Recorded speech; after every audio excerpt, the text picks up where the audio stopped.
બગસરા શહેરમાં રામદેવ પીર મંદિર ખાતે છગન ભગતની 14મી પુણ્યતિથિએ સદભાવના સેવા ટ્રસ્ટના ઘનશ્યામભાઈ બિરલા દ્વારા સર્વ તેજસ્વી તારલાઓને શિલ્ડ પ્રમાણપત્ર આપી સન્માનિત કરાયા। અમરેલીના બગસરા શહેરમાં રામદેવ પીર મંદિરના મહંત સ્વ છગન ભગતની 14મી પુણ્યતિથિએ તાલુકાના સર્વ જ્ઞાતિના તેજસ્વી વિદ્યાર્થીઓને મહાનુભાવોના હસ્તે શિલ્ડ પ્રમાણપત્ર આપી સન્માનિત કરાયા। આ સમારોહના આયોજક સુરતના અગ્રણીય ઘનશ્યામભાઈ બિરલાએ જણાવ્યું કે પૂજ્ય પિતાજી છગન ભગતને વિદાય લીધી 14 વર્ષ પૂર્ણ થયા છે। તેમની સ્મૃતિ કાયમી જળવાઈ રહે તે માટે છગનભાઈ ગાંડાભાઈ વસાણી સદભાવના ટ્રસ્ટની રચના કરવામાં આવી। કાર્યક્રમમાં રાજકીય સામાજિક આગેવાન અને સંત મહંતો ઉપસ્થિત રહ્યા। નમસ્કાર, ઘનશ્યામ બિરલા। મારા બાપુજીની આજરોજ 14મી પુણ્યતિથિ હતી, જે રામદેવ પીર મંદિરની અંદર આજથી 14 વર્ષ પહેલાં એમનું દુઃખદ અવસાન થયું। ત્યારે સર્વ જ્ઞાતિજનોની માગણી મુજબ એની અંદર સમાધિ આપવામાં આવેલી।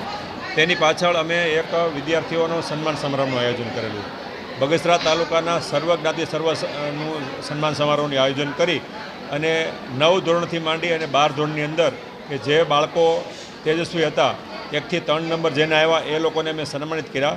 તેમજ આ તકે અમે બગસરાની અંદર કે જેણે પર્યાવરણ ક્ષેત્રે બહુ સારું કામ કર્યું છે એવા ચેતનભાઈ દેવલુકને પણ સન્માન કર્યું।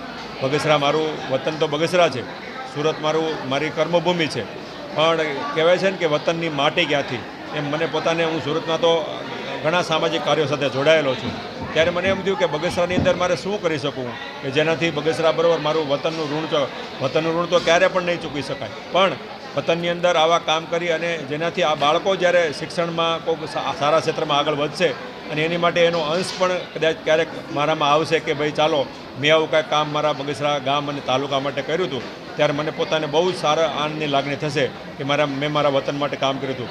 આ તકે આપના ચેનલના માધ્યમથી હું વિનંતી કરું છું કે આપના પરિવારજનોના કોઈ પણ સ્નેહીજનોના આ રીતે દુઃખદ અવસાન આ રીતે કંઈ થયું કોઈની યાદમાં આવા શૈક્ષણિક જે ક્ષેત્રે બાળકો આવ્યા છે, જે વિવિધ રમતોમાં જે આગળ આવે છે, જે લોકો ઓલિમ્પિક ક્ષેત્રમાં જાય છે, જે લોકો અલગ અલગ ક્ષેત્રમાં પોતાની કૌશલ્ય બતાવે છે, એવા લોકોને સન્માનિત કરો તો આપણા ભારત અને આપણા દેશનું ભવિષ્ય ખૂબ ઉજળું બનશે।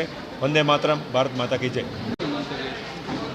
આજે રામદેવ પીર જગ્યાના મહંત શ્રી છગન ભગતની 14મી પુણ્યતિથિ નિમિત્તે તેમના પુત્ર શ્રી ઘનશ્યામભાઈ બિરલા, શ્રી હસમુખભાઈ બિરલા, હસમુખભાઈ વસાણી અને રમેશભાઈ વસાણીના સહયોગથી આજે તેજસ્વી તારલાઓનો વિદ્યાર્થીનો સન્માન સમારોહ રાખવામાં આવેલ, જેમાં બગસરા તાલુકાના સર્વ જ્ઞાતિના વિદ્યાર્થીઓનો તેજસ્વી તારલાઓનો સન્માન સમારોહ રાખવામાં આવેલો, જેનું આયોજન છગન ભગતના પુત્ર શ્રી ઘનશ્યામભાઈ બિરલાએ કરેલ।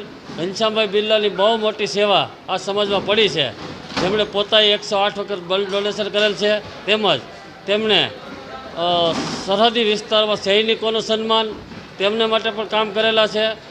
મોટા બ્લડ ડોનેશન કેમ્પો, વૃક્ષારોપણ, નારી શક્તિ તેમજ વિદ્યાર્થીઓને પ્રોત્સાહિત કરવા, તેજસ્વી તારલાઓને સન્માન કરી આગળ વધારવા માટે બહુ મોટો જુસ્સો સુરતની અંદર તેમજ બગસરાની અંદર પૂરો પાડેલ છે।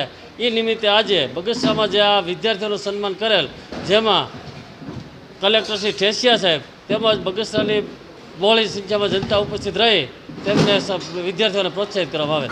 અશોક મણવરનો રિપોર્ટ, AS9 ન્યૂઝ, અમરેલી। અમારી તમામ માહિતીથી અપડેટ રહેવા માટે જોડાયેલા રહો AS9 ન્યૂઝ સાથે।